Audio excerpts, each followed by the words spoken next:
always take public contributions in good faith, applying them to enrich policy making, governance, and government programs. Public debt is and continues to be a major point of engagement and conversation in Kenya.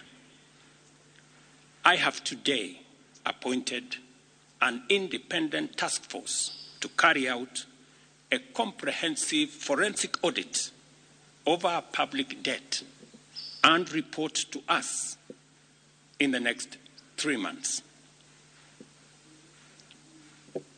This audit will provide the people of Kenya with clarity on the extent and nature of our debt, how public resources have been expended, and will also recommend proposals for managing our public debt in a manner that is sustainable and does not burden future generations. The consequence of withdrawing the finance bill is the reduction of our revenue targets by 346 billion.